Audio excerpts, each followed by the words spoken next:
और शहर स्वच्छ बने, सुंदर बने, सुविधापूर्ण बने, इसके लिए हमारी सरकार काम करेगी। तो निश्चित रूप से 22 जनवरी का कार्यक्रम न केवल अयोध्या में बल्कि छत्तीसगढ़ के गांव और शहरों में भी बहुत प्रकार के आयोजन होने वाले हैं। बहुत उत्साहजनक आयोजन होगा। निश्चित रूप से इस बैठक में कुछ महत्वपूर्ण निर्णय लिए जाएंगे। छत्तीसगढ़ की खुशहाली, तरक्की और बेहतरी के लिए निर्णय होगा। हमारे साथ उप मुख्यमंत्री अरुण साव जी यहाँ मौजूद हैं। आज कैबिनेट की बैठक होने वाली। कैबिनेट की बैठक काफी महत्वपूर्ण मानी जा रही है क्योंकि शायद कैबिनेट की पूर्ण कैबिनेट की ये पहली बैठक होगी। राज्य में कुंभ को लेकर बहुत सारे जो गड़बड़ी घोटाले हुए हैं उसको लेकर सीबीआई जांच को लेकर बात होगी, महतारी वंदन को लेकर बात होगी और बहुत सारे निर्णय आज लिए जाने। कौन कौन से महत्वपूर्ण फैसले हो सकते हैं? भारतीय जनता पार्टी की सरकार बनने के बाद पहली कैबिनेट की बैठक हुई और पहली कैबिनेट की बैठक में 18 लाख परिवार के सपनों को साकार करने वाला निर्णय हमने किया। 18 लाख प्रधानमंत्री आवास की स्वीकृति प्रदान की और अब मंत्रिमंडल के पुनर्गठन के बाद ये पहली बैठक है। निश्चित रूप से इस बैठक में कुछ महत्वपूर्ण निर्णय लिए जाएंगे। छत्तीसगढ़ की खुशहाली, तरक्की और बेहतरी के लिए निर्णय होगा और जो निर्णय होंगे आज के इस बैठक में, बैठक के बाद आप सबको जानकारी दी जाएगी। 22 जनवरी को एक बार फिर से पूरा देश दिवाली मनाने की तैयारी है। छत्तीसगढ़ में भी विभिन्न आयोजन होने वाले हैं। एक मतलब ये शुरू हो जाएगा, 1-2 दिन में शुरू हो जाएगा। किस तरह के आयोजन रहेंगे?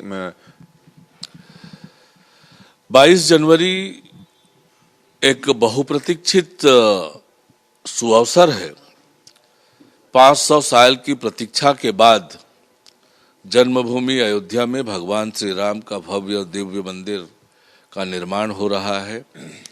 लोकार्पण का कार्यक्रम है। पूरे देश में इस विषय को लेकर उत्साह का वातावरण है।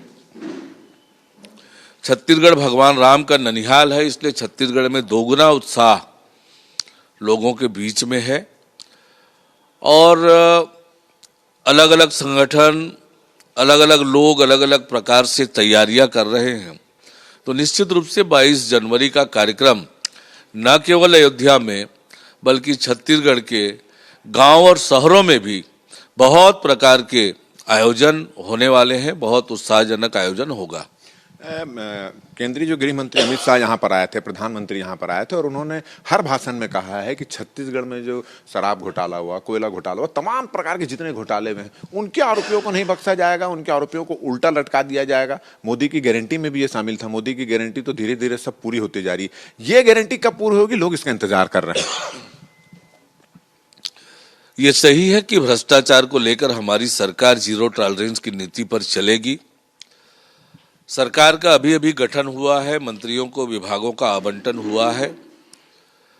सरकार एक एक वायदा और प्रधानमंत्री जी माननीय नरेंद्र मोदी जी, देश के गृह मंत्री आदरणीय अमित शाह जी, पार्टी के राष्ट्रीय अध्यक्ष आदरणीय जगत प्रकाश नड्डा जी के कहे हुए एक एक बात पर हमारी सरकार अमल करेगी और छत्तीसगढ़ की खुशहाली, तरक्की और बेहतरी के लिए जितने भी कठोर निर्णय लेने पड़े वो लेंगे। आपके विभाग की समीक्षा बैठक भी होने वाली है। पीडब्ल्यूडी, नगरीय प्रशासन, ये आपको मिला हुआ है।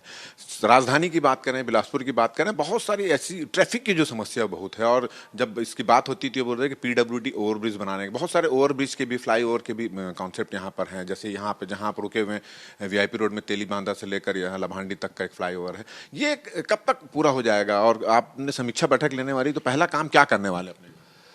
अभी विभाग में क्या क्या काम चल रहा है, क्या परिस्थितियां हैं विभाग की, इन सब बातों की चर्चा समीक्षा बैठक में होगी और उसके बाद आगे क्या क्या करना, प्राथमिकताएं निर्धारित करके छत्तीसगढ़ के शहरों का सुव्यवस्थित विकास हो और शहर स्वच्छ बने, सुंदर बने, सुविधापूर्ण बने, इसके लिए हमारी सरकार काम करेगी। चलिए, ये थे अरुण साव जी और उनका कहना है कि जिस तरह से प्रधानमंत्री गृह मंत्री और भारतीय जनता पार्टी के तमाम नेता हैं, उन्होंने जो चुनाव के समय कमिटमेंट किया था, मोदी की गारंटी की बात हुई थी, वो मोदी की गारंटी धीरे धीरे पूरी हो रही है, आने वाले समय में और भी पूरी होगी। और भ्रष्टाचारी और घोटालों को लेकर जो उल्टा लटकाने की बात इन्होंने की थी, वो भी वादा पूरा होगा।